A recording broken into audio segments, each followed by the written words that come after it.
అందరికీ నా హృదయపూర్వక వందనాలండి.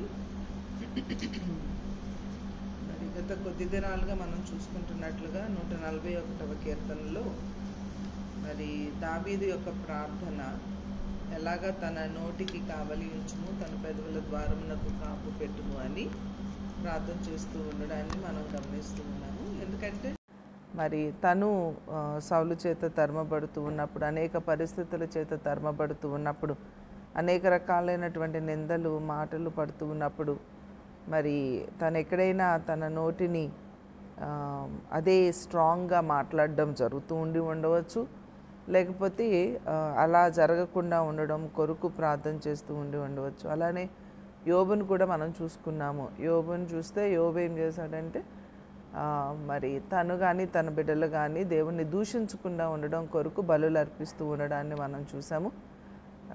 చివరికి మరి అలానే దూషించవలసిన పరిస్థితులు వచ్చినప్పుడు కూడా తను దూషించకుండా ఉండగలిగే ఆ స్థితిని కూడా మనం చూసుకున్నాము. అలానే మన నోటి ద్వారా జరిగే పాపాలుకి ఎగ్జాంపుల్గా గెహజీని మనం చూసాము. గెహజీ తను మరి ఇహలోక సంపదను ఆశించి తన యొక్క జీవితంలో ఎలాంటి తప్పు చేశాడు, ఎలాగ అబద్ధం ఆడాడు. అంటే అబద్ధానికి ముందుగా తనలో జరిగిన ప్రక్రియ ఏంటి అంటే లోకాన్ని, ధనాన్ని, బట్టలను వీటిలన్నిటినీ ఆశించినటువంటి పరిస్థితి.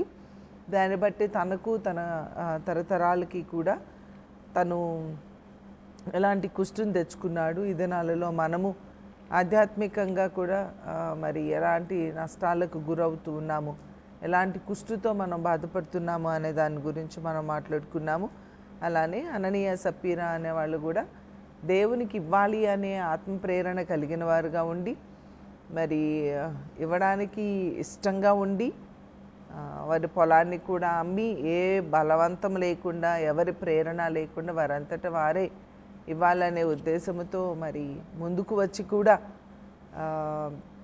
మరి సాతాను ప్రేరణకు గురయ్యి వారిద్దరు డిస్కస్ చేసుకొని కొంత కొన్ని దాచుకోవడంలో కూడా తప్పలేదు, ఇలా మా కోసము దాచుకున్నాము అని నిజం చెప్తే బాగుండేది.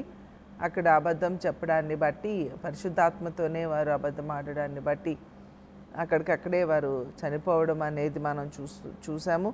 సో ఇలాగా మనము మోషే గురించి కూడా మనం చూసుకున్నాం. మోషే మరి ఆ మెరీబా జలముల యొద్ద వారు విసిగించినప్పుడు తను బాధ పడిన పరిస్థితులు, కాని మాటలు మాట్లాడిన పరిస్థితుల గురించి కూడా మనము మాట్లాడుకున్నాము. సో ఇట్లాగా అనేక కోణాలలో మన నోటిని కాపాడుకోకుండా ఎలాగ పాడు చేసుకుంటాము అనేవి ఎన్నో ఎగ్జాంపుల్స్ ద్వారా మనం నేర్చుకున్నాము. ఈ దినమున అదే టాపిక్లో నుండి మరి దానియేలు బుక్ ఆఫ్ డానియల్లో మనం చూసినట్లయితే 4:29 ఆ భాగం అంతా మనం చూసినట్లయితే ఇక్కడ మనకు ఒక క్యారెక్టర్ కనిపిస్తుంది. అదేంటంటే నెబుకద్నెజరు. సో ఈ నెబుకద్నెజరు బబులోను నగరాన్ని తను స్థాపించి, సో దాన్ని బట్టి దాన్ని చూసి తను ఎలా ఫీల్ అవుతాడు అనే విషయాన్ని మనం అక్కడ చూసుకోవచ్చు.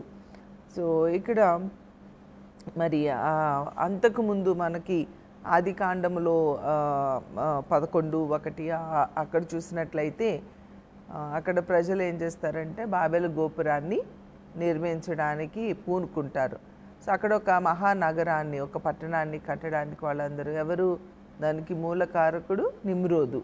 సో ఈ నిమ్రోద్ ఏం చేస్తాడంటే దాన్ని నిర్మించడానికి పూనుకొని అది కట్టేసుకుంటూ వెళ్ళినప్పుడు దేవుడు వారిని చూసి, అరే వీళ్ళు గర్విష్ఠులైపోతారేమో అని చెప్పి వారి బలాన్ని, వారి యొక్క అధికారాన్ని మీద వారు ఫోకస్ చేస్తున్నారు అని గ్రహించి వారి యొక్క భాషలను తారుమారు చేయడముతో దానిని ఆపేస్తాడు.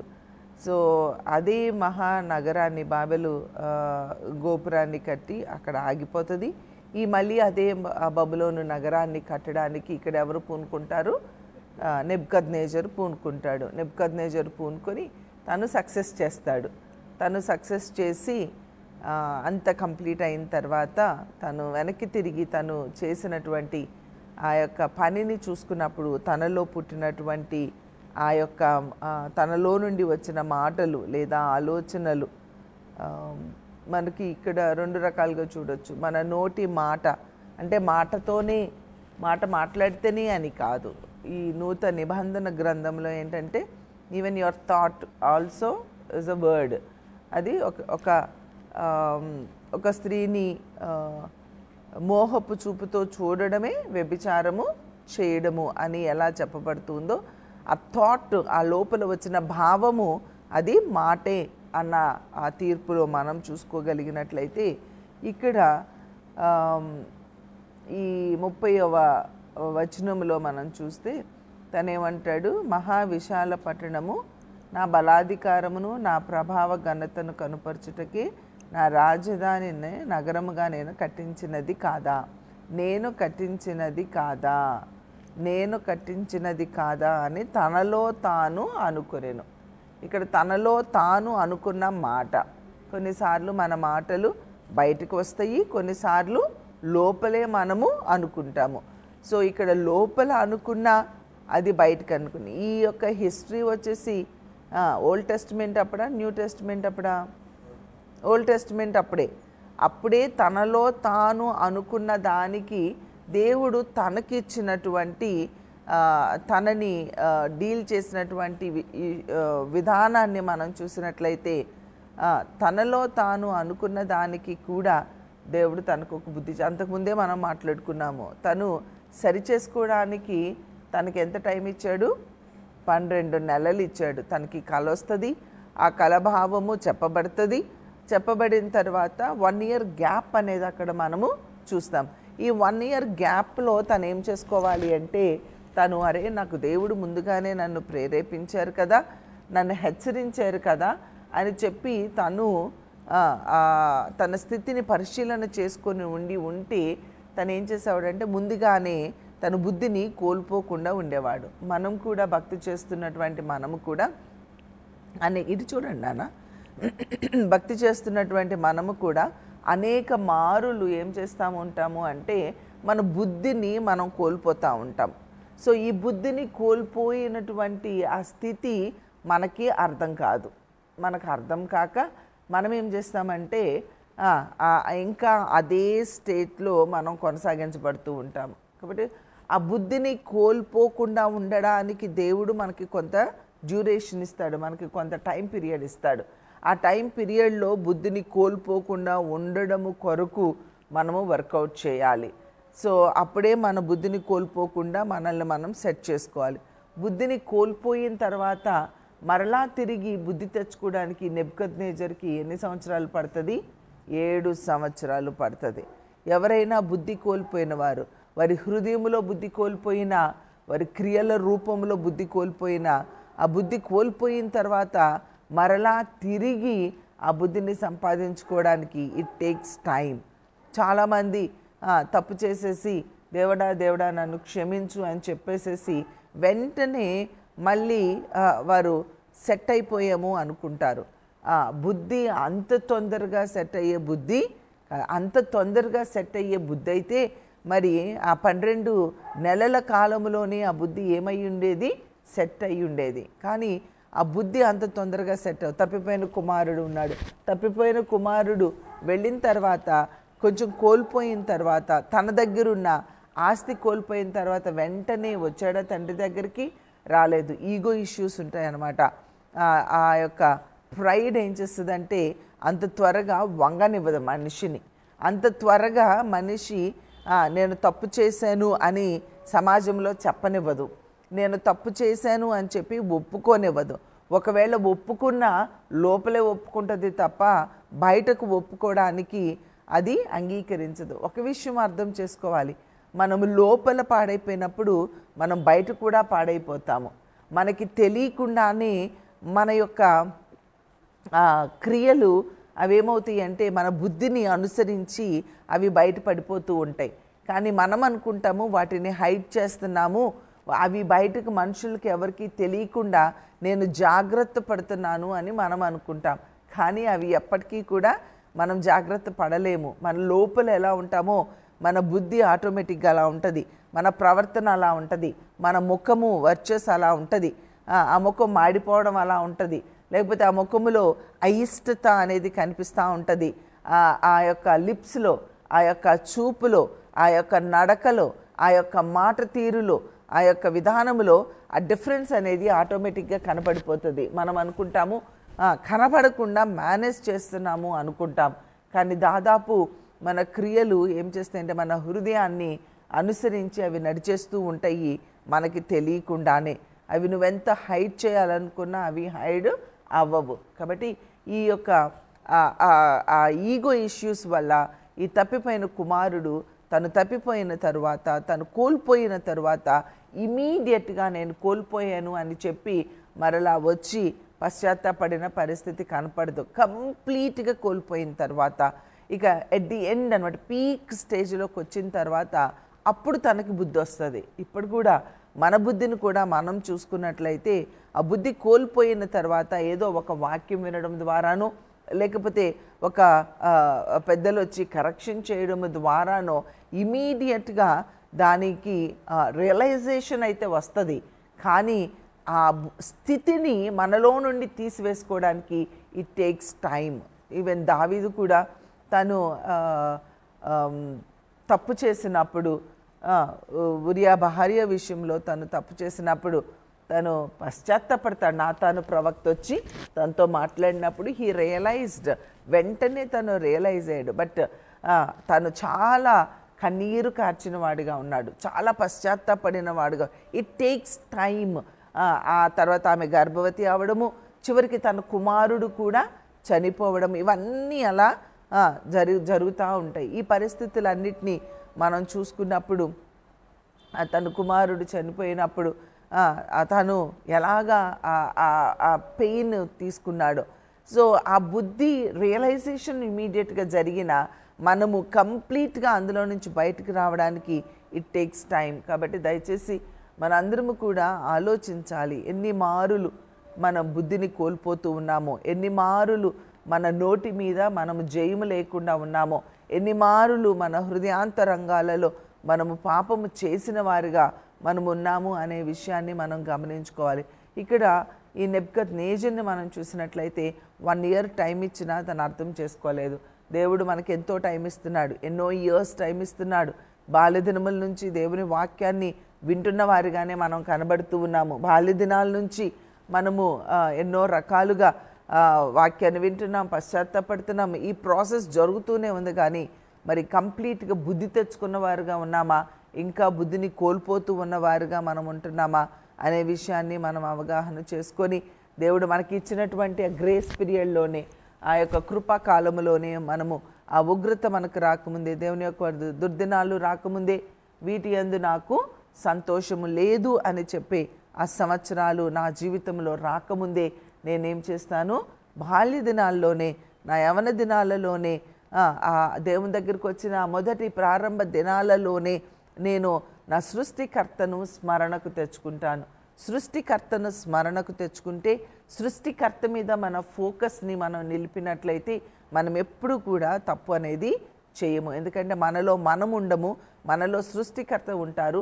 ఆయన ప్రభావము, ఆయన అధికారము, ఆయన శక్తి, ఆయన బలము అంతా ఎరిగిన వారుగా మనము ఉంటాము. కాబట్టి మనం ఏం చేస్తామంటే తప్పు చేయకుండా సృష్టికర్త మీద మన ఫోకస్ని, మన చూపును నిలిపినప్పుడు మనం తప్పు చేయకుండా ఉండగలుగుతాము. ఇక్కడ ఎప్పుడైతే ఈ నెబుకద్నెజరు యొక్క ఆ చూపు తను సృష్టికర్త మీద నుంచి తను కట్టినటువంటి ఆ మహానగరము వైపు వెళ్ళిందో, తను అప్పుడు తప్పు చేయవలసిన పరిస్థితులు ఎదురైనాయి. కాబట్టి మీరెప్పుడు కూడా, మనమెప్పుడు కూడా మన సృష్టికర్త మీద మన ఫోకస్ని మనం నిలపాలి.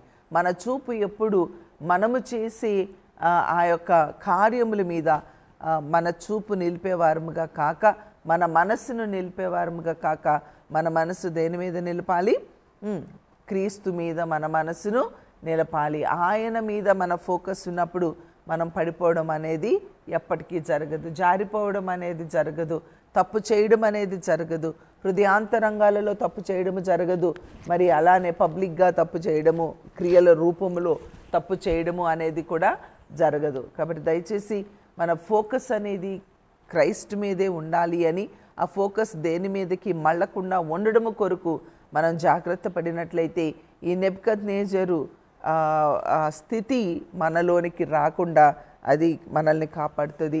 ఇక్కడ తను కట్టించిన మహానగరము వైపు తన దృష్టి ఎప్పుడైతే మళ్ళిందో అప్పుడు తను ఏం చేశాడంటే, ఇది నేనే కదా కట్టించింది, నేనే కదా అనే ఆ ఒక్క వర్డ్లో తన యొక్క స్థితి, ఆత్మీయత మనకి చాలా ఉట్టిపడుతూ ఉంది, అది కనబడుతూ ఉంది. నేనే కదా అని ఎవరమైనా అనుకుంటే ఇది నన్ను బట్టే కదా, నేనే చేయగలను కదా, నేనే చేశాను కదా ఆ నేను అనే దానిలో గర్వం అనేది ఉంటుంది, నేను అనే దానిలో స్వార్థం అనేది ఉంటుంది. సో నేను అనే దానిలో దేవునికి ఇష్టం లేని రెండు అక్కడ కనిపిస్తాయి. స్వార్థము. దేవుడు స్వార్థపరుడు కాదు. ఎంత స్వార్థపరుడు కాదు అంటే తన యొక్క ప్రాణాన్ని పోగొట్టుకోవడానికి కూడా, ఇతరుల మేలు కొరకు, ఇతరుల క్షేమము కొరకు, ఇతరుల యొక్క రక్షణ కొరకు తన ప్రాణాన్ని సహితము లెక్క చెయ్యనంత నిస్వార్థత కలిగినది దేవుని యొక్క స్థితి. మరి మనము చూసినట్లయితే మనము ఇతరులను రక్షిస్తున్నాము, ఇతరుల కొరకు ప్రయాసపడుతూ ఉన్నాము అని మాట్లాడుతూ ఉన్న మన మాటల యొక్క లేదా మన యొక్క ప్రయత్నాల వెనకాల ఈ నిస్వార్థత అనేది ఉన్నదా అనేది ఈ ఉదయకాల సమయంలో మనం పరిశీలన చేసుకోవాలి. సో ప్రతి పనిలో కూడా స్వార్థం లేకుండా ఎవడైనా పనిచేస్తాడా అండి? నీ లాభం లేకుండా నువ్వు ఎవరికైనా కనీసం మంచినీళ్ళు ఇస్తావా? నీ లాభం లేకుండా ఇతరులకు ఎవరికైనా ప్రేమను చూపిస్తావా? నీ లాభం లేకుండా నువ్వు ఇతరుల కొరకు ఏమైనా కొంచెమైనా ప్రయాసపడతావా? ప్రయాసపడవే. నీకు లాభం అనుకుంటేనే నువ్వు ఇతరులకు సాయం చేస్తున్నట్లుగా కనపడతావు. నీకు లాభం అనుకుంటేనే ఇతరులకు ఏమైనా చెయ్యి చేస్తావు. వీరు నాకు ఉపయోగపడతారు ఫ్యూచర్లో అనుకుంటేనే వాళ్ళకి నువ్వు చేయూతని ఇస్తావు లేదా వారికి ఏమైనా సహాయపడతావు. ఇంత స్వార్థపూరితమైన మనిషి యొక్క స్వభావము ఎవరికి వారే ఆలోచించుకోవాలి. ఆ స్వార్థము అనేది నీ లోపలే ఉంటుంది. నువ్వు ఒక వ్యక్తికి దగ్గర అవుతున్నావంటే స్వార్థంతో దగ్గర అవుతావు. ఒక వ్యక్తిని ప్రేమిస్తున్నావంటే స్వార్థంతో ప్రేమిస్తావు. ఒక వ్యక్తికి సహాయం చేస్తున్నావంటే స్వార్థంతోనే నువ్వు సహాయం చేస్తావు తప్ప ఫ్యూచర్లోనే ఏది లేదా ప్రజెంట్లో ఫ్యూచర్లో నీకు వాళ్ళు ఉపయోగపడతారు, వాళ్ళు నీకు అవసరము, వాళ్ళు నీకు కావాలి అనుకుంటేనే ఆ మనిషికి నువ్వు దగ్గర అవుతావు. ఎంత స్వార్థపూరితమైనటువంటి పని. లోకంలో అయినా అంతే, క్రైస్తవ్యంలో అయినా అంతే, క్రీస్తుని ఎరిగిన వారము అని చెప్పుకుంటున్న వారిలో అంతే, దేవుని పని చేస్తున్నాము అని చెప్పుకున్న వారిలో అంతే. ఎక్కడ అలాంటి స్వార్థపూరితమైన క్రియలు కనపడవు అంటే క్రీస్తును క్రీస్తుగా వారి హృదయములో కలిగిన వారికి మాత్రమే.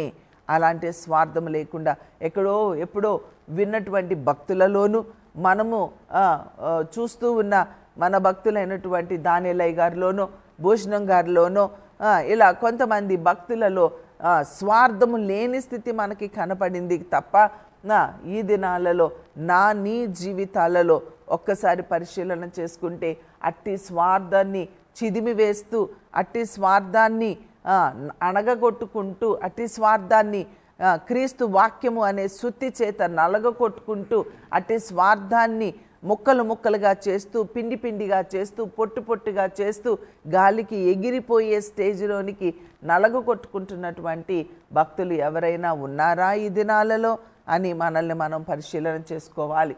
క్రీస్తు భక్తులమని చెప్పుకుంటున్నటువంటి మనము, భక్తి చేస్తున్నామని చెప్పుకుంటున్నాం మనము, బోధిస్తున్నామని చెప్పుకుంటున్నాం మనము, దేవుని పరిచర్యలో ఉన్నామని చెప్పుకుంటున్నాం మనలో ఇలాంటి నిస్వార్థత ఎక్కడైనా కనబడుతూ ఉందా అండి? కనబడుతూ ఉందా? పోనీ కనబడకుండా నలగ కొట్టుకునే ప్రాసెస్లో అయినా ఏమైనా ఉన్నామా అండి? స్వార్థము లేకుండా ఉన్నామా అండి?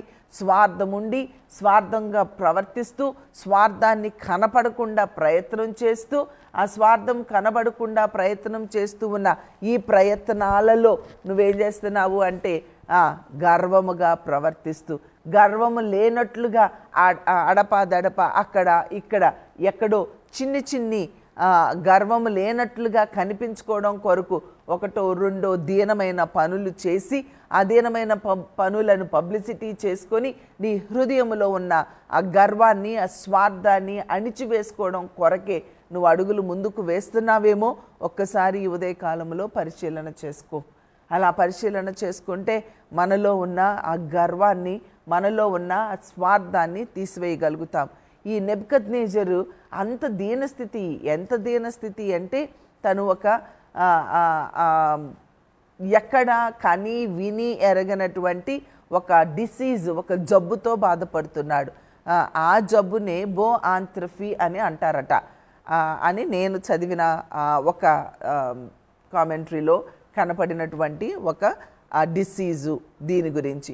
ఇలా బోఆంత్రఫీ అనే వ్యాధి అది ఏం చేస్తుందంటే ఆ వ్యాధి వచ్చినప్పుడు తన వెంట్రుకలన్నీ ఏమైపోయినాయి అండి, ఏకలలాగా అయిపోయినాయి. తన గోళ్ళన్నీ ఎలా అయిపోయినాయి, పక్షి గోళ్ళలాగా ఉన్నాయి. తను ఏమి తింటున్నాడు, గడ్డి తింటున్నాడు. తన యొక్క స్థితి అంతా ఎలా అయిపోయింది, మంచుకు తడుస్తూ ఉన్నాడు. ఆ అడవిలో, ఆ అడవి జంతువులలో, ఆ జంతువుల మాదిరి తను ఏం చేస్తూ ఉన్నాడంటే అడుగులు ముందుకు వేస్తూ ఉన్నాడు. గత 7 సంవత్సరాలుగా అదే పనిలో ఉన్నాడు మనోడు. ఆ తర్వాత తనకి అంటే మైండ్ మాత్రం కాన్షియస్లోనే ఉంటుంది. తనకి జరుగుతున్నాయన్నీ తనకి తెలుస్తుంది.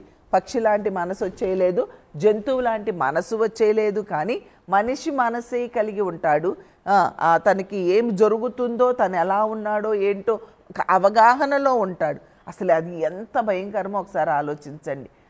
మనస్సు మంచిగానే ఉండి మనస్సుకి అర్థమవుతూ ఉంది, తన వెంట్రుకలు ఎలా ఉన్నాయో తెలుస్తుంది, తన గోళ్ళు ఎలా అయిపోయినాయో తెలుస్తుంది, తన శరీరం ఎలా అయిపోయిందో తను తెలుస్తుంది, తను ఏమి తినేవాడో అంతకుముందు ఇప్పుడు ఏమి తింటున్నాడో అర్థమవుతూ ఉంది.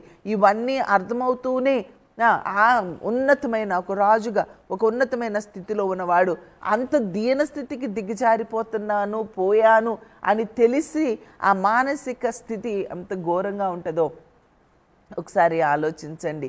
సో అలాంటి డిసీజ్తో తను బాధపడుతూ ఉన్నాడు. అలాంటి దీనస్థితికి తను దిగజారిపోయినాడు. మరి అలాగ దిగజారిపోయినటువంటి ఆ స్థితి తను చూస్తూ ఉంటే ఎంత దీనంగా కనబడుతూ ఉందో. మన స్థితి కూడా అంతే.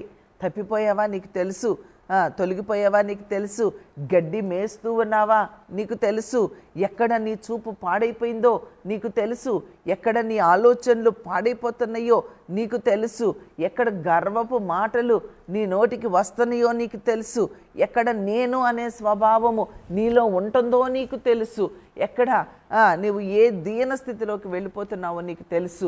ఒకప్పుడు ఎలాంటి భక్తి విలువలు కలిగిన వ్యక్తిగా నువ్వు ఉన్నావో ఆ భక్తి విలువల కొరకు నువ్వు చేసిన త్యాగాలు నీకు తెలుసు.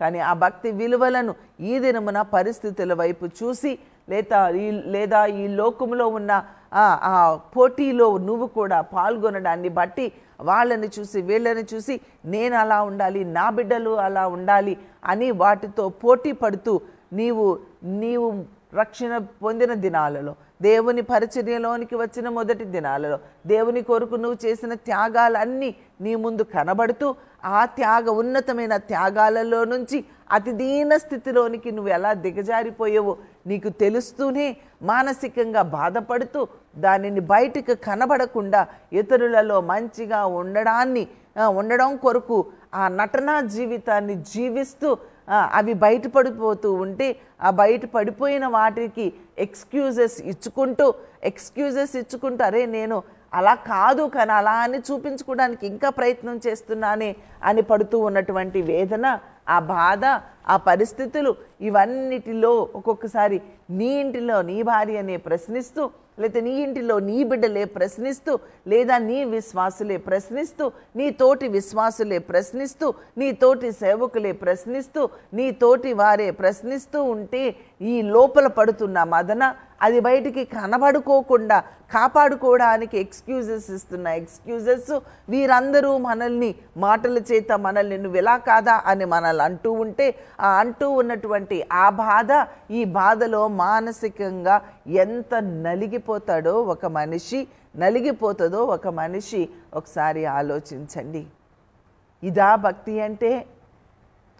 భక్తి అంటే ఇందుకేనా మనము భక్తి చేస్తూ ఉన్నది, ఇందుకేనా మనము బ్రతుకుతూ ఉన్నది, ఇందుకేనా అన్నీ వదిలిపెట్టి దేవుని రాజ్యంలోనికి వచ్చి ఇందులో బ్రతకలేక అందులో బ్రతకలేక మధ్యలో అలాగా నేను మొన్న మా పిల్లలకి ఒక ఎగ్జాంపుల్ చెప్పా.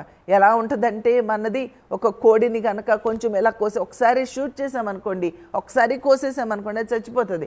కానీ కొంచెం కోసి అలా వదిలేస్తే గిలగిల గిలగిల గిలగిల గిలగిలగా కొట్టుకొని కొట్టుకొని కొట్టుకొని అది ఎలాగా పడిపోయి అది అలాగా బ్రతకలేక చావలేక మధ్యస్థంగా ఎలా ఉంటుందో ఈ దినమున ఆత్మీయత మధ్యస్థంగా అలా అయిపోయింది. ఎందుకు పనికి రాకుండా అయిపోయింది. అలాగా మధ్యలో కొట్టుమిట్లాడుతూ ఉన్నటువంటి ఆ దీన స్థితిలో మనము బ్రతుకుతూ ఉన్నామేమో. ఒకసారి దయచేసి ఆలోచన చేస్తారా? ఒకసారి ఆలోచన చేస్తారా? అలా మధ్యస్థంగా మిగిలిపోయిన ఆత్మీయ భక్తిలో ఉండొద్దండి. ఈ యొక్క 7 సంవత్సరాలు ఈ నెబుకద్నెజరు గడ్డి మేస్తూ ఉన్న స్థితి ఎలా కనిపిస్తూ ఉందో అంటే, అలాగా సగము గనక చంపేసి కొన ప్రాణముతో వదిలేస్తే వెలవెలలాడుతూ బ్రతకలేక చావలేక ఉన్న స్టేజ్ ఎలా ఉందో ఈ నెబుకద్నెజరు స్టేజ్ అలా ఉంది.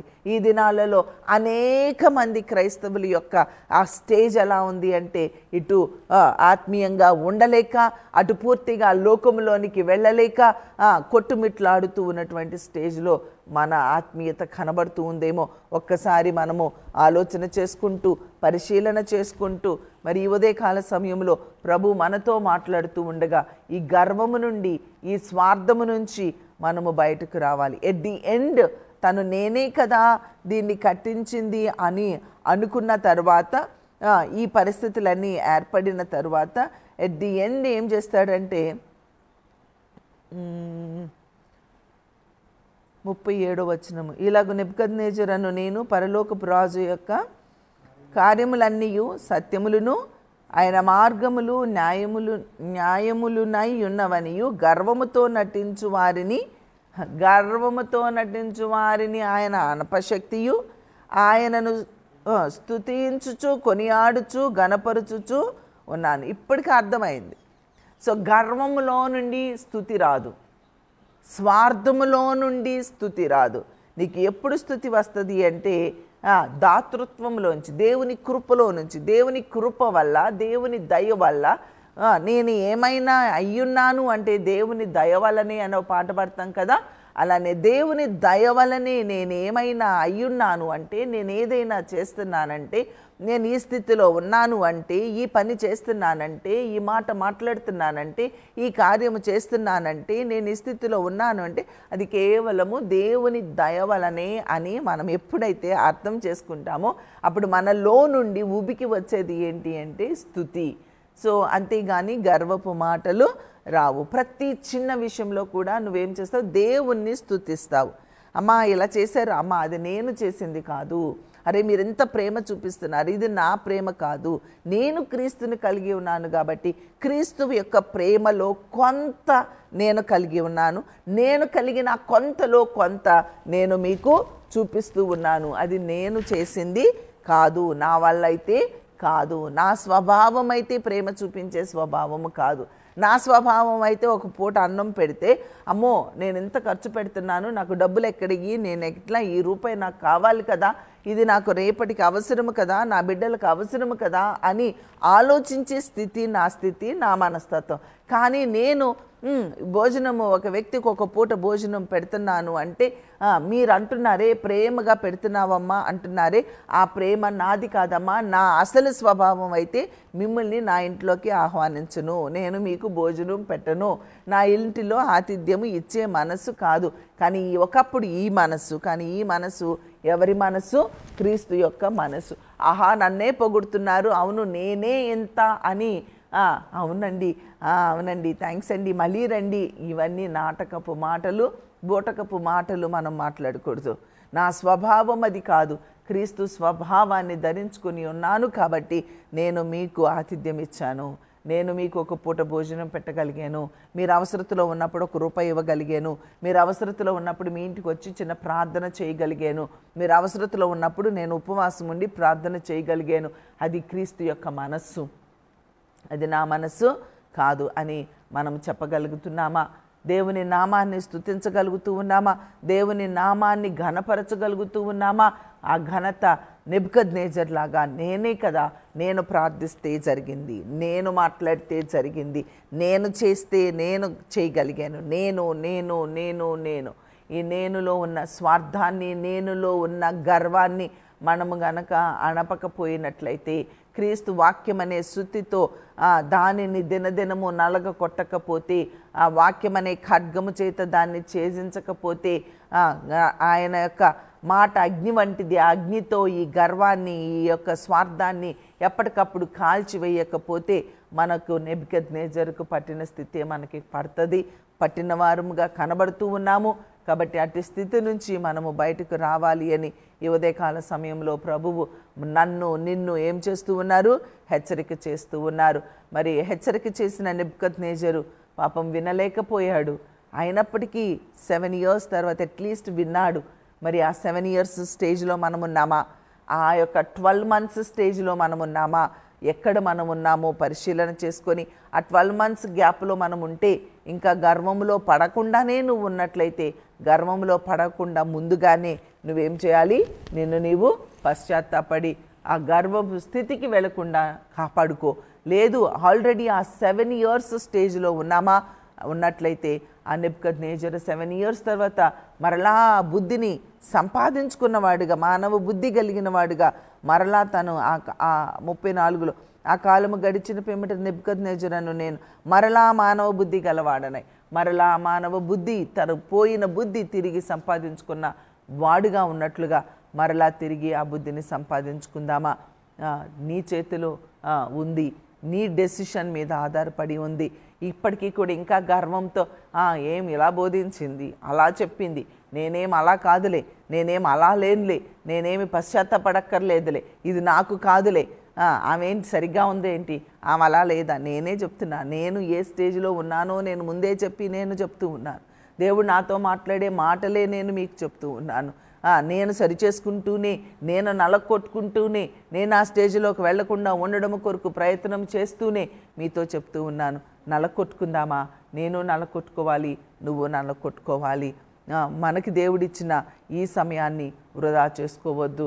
అలా నలకొట్టుకుంటేనే నీవు నేను కూడా ఆ గడ్డి మేసే స్థితిలో నుంచి మరలా బయటకు వచ్చి దేవుని స్తుతించే, దేవునిని కొనియాడే ఆ ఉన్నత స్థితికి మనందరము రావాలని ఆశపడుతూ ఉండగా అటు మేరకు ప్రభువుకు సమర్పించుకొని ప్రార్థన చేద్దామా?